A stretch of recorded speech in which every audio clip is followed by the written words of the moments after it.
भाई चाणक्य का आपका इलाज कर दीजिए, ये जो गुजराती चाणक्य मामला ठीक हो जाएगा।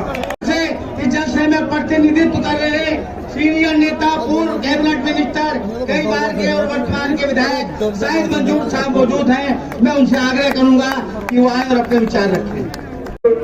स्टेज पर बड़े नेता होते हैं या राष्ट्रीय नेता, तो फिर हम जैसे कार्यकर्ताओं को ज्यादा देर उनके बीच में नहीं रहना चाहिए, और उम्मीद करता हूं कि बहुत जल्दी अपील करके अपने नेताओं को बोलने का मौका दूंगा। इस चुनाव में क्या, पिछले कई चुनाव से मुजफ्फरनगर को बेस बना के भारतीय जनता पार्टी ने वोट मांगने का काम किया है, लेकिन उस जिस मुद्दे पर वोट मांगने का काम करते थे, मैं चौधरी साहब को श्रद्धांजलि भी अर्पित करता हूं, चौधरी अजीत सिंह जी को, लेकिन उन्होंने ही इस मुजफ्फरनगर में वो पौधा लगाया था यहाँ भाईचारे का और एकता का। आप सब गवाह हैं, यहीं से वो चिंगारी उन्होंने ढूंढी थी, जिसका नतीजा पिछले चुनाव में देखने को मिला या इन चुनावों में देखने को मिला। ये जो नफरत इन्होंने बोई, उसको काटने का काम स्वर्गीय चौधरी अजीत सिंह ने किया और इसी मुजफ्फरनगर से किया। इत्तेफाक है, भारतीय जनता पार्टी फिर भी उसी नारे पर उतर आई, लेकिन विश्वास है इस बात का कि इलेक्शन में ऐसी कोई चाल भारतीय जनता पार्टी की आप लोग कामयाब नहीं होने देंगे जिन नारों पर वो चुनाव लड़ते हैं। कोई काम पिछले 8 साल का, 9 साल का कोई भारतीय जनता पार्टी का नेता बतला नहीं सकता कि जनता के लिए, किसानों के लिए, मजदूरों के लिए, नौजवानों के लिए, अगड़ों के लिए, पिछड़ों के लिए कोई काम भारतीय जनता पार्टी की सेंट्रल गवर्नमेंट ने किया हो। और अब 6 साल योगी जी की सरकार को हो गए। आप लोग सोच के देख रहे हैं, इस 6 साल में किसानों के लिए, मजदूरों के लिए, छात्रों के लिए, नौजवानों के लिए उत्तर प्रदेश की सरकार ने कोई काम किया? बस एक बात है, जब भी भाषण देते हैं, सड़कों पर शुरू करते हैं तो नारा दिया जाता बस 15 दिन में सड़कों में गड्ढा मुक्त हो जाएंगे। मुझे पता नहीं आज तक इनके 15 दिन कब पूरे होंगे। ये सड़क आपके सामने, जहाँ जो जनता के बीच। अच्छा, और जनता का भी मसला ये है कि आप किसानों के गन्ने का पेमेंट नहीं हो रहा, यहीं आवेंगे और इसी इशू को कह के चले 1 पैसा बकाया नहीं। पैसे में तो कहीं पेमेंट नहीं होता, लाखों की बात करो, करोड़ों की बात करो, पैसों की बात कहाँ से आ गई? कोई बिजली, पानी, खाद, जो समस्या है उस पर कोई बात नहीं करता। सारी बातों में फिर कान में आहिस्ता से कहेंगे मुसलमानों का तो इलाज हो गया। अब इनसे पूछो मुसलमान बीमार है क्या इलाज करेंगे इनका? बताओ क्या इलाज करेंगे?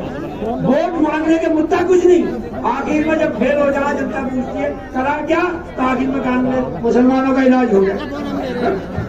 बताओ बीमार थे क्या इलाज हो गया? ये चुनाव इनके खोखले नारों को दफन करने का चुनाव है। मैं नौजवानों आप लोगों से अपील करता हूँ, दरखास्त करता हूँ कि हमारे नेताओं की लाज रखने के लिए, इज्जत रखने के लिए बात सिर्फ जिंदाबाद की नहीं होनी चाहिए, बात बूथ पर वोट डालने की होनी चाहिए, और उसी से पता चलेगा कि हम कितने सक्षम हैं। पश्चिमी उत्तर प्रदेश है, मुझे विश्वास है कि यहीं से उन्होंने बीज बोना शुरू किया था और खतौली की जनता यहीं से बीज काट के 2024 के लिए रास्ता साफ कर दी। एक बात कह के अपनी बात खत्म कर रहा हूँ, कोई भी भारतीय जनता पार्टी का नेता, मंत्री कोई बात करे, उनकी बातों में मत आओ, अपने मुद्दों की बात करो। खाद कब सस्ता हो रहा है, बिजली कब फ्री हो रही है, नौजवानों को वजीफा कब से मिलना शुरू हो रहा, छात्रों को छात्रवृत्ति कब से मिलनी शुरू हो रही है, जो समाज के तमाम वर्गों की, महिलाओं की, सबकी पेंशन बंद कर दी सरकार ने, छात्रों का वजीफा बंद कर दिया। एक सवाल करो कि जो वजीफा मिलता था वो वजीफा कब से शुरू हुआ? बाकी फालतू की बात है। मैं लोकदल के नेताओं को और खास तौर से अपनी पार्टी के नेताओं, हमारे कई नेता यहाँ पर हैं समाजवादी पार्टी, मैं उनको आदर्श भी मानता हूँ और उन सबको ये विश्वास भी दिला रहा हूँ। यहाँ पर समाजवादी पार्टी तन मन धन से चुनाव लड़ रही है, चुनाव लड़ाएगी। आप सबसे दरखास्त है जो समाजवादी पार्टी जो आदरणीय नेताजी के सिद्धांतों में, जो चौधरी चरण सिंह जी के सिद्धांतों में, जो बाबा साहब के सिद्धांतों में, जो रावण जी के सिद्धांतों में, जो इन सिद्धांतों में बात करता है, आओ हमारी भारतीय जनता पार्टी के जो इन्होंने ये मामला फैला रखा है कि ये बाकी सब ठीक है, वो आएंगे क्या नाम होता, उसको बताते चाणक्य। भाई इस चाणक्य का आपका इलाज कर दीजिए, ये जो गुजराती चाणक्य है मामला ठीक हो जाएगा। आप सबके भरोसे से इसी विश्वास के साथ बहुत बहुत आपने बोलने का मौका दिया। अपने नेताओं के बीच में सामने बोलने का, मैं बोलने का आज ही नहीं, आज इत्तेफाक है, चौधरी साहब के आदेशों का पालन कर रहा हूँ। बात है जो जिम्मेदारी लगाई है उसको पूरा करूंगा, बाकी रह जाती है बात आपकी, हमारे नेता हैं, बात तो आप ही करेंगे। बहुत बहुत धन्यवाद। जय हिंद, जय भारत, जय समाजवाद और जय भीम। साथियों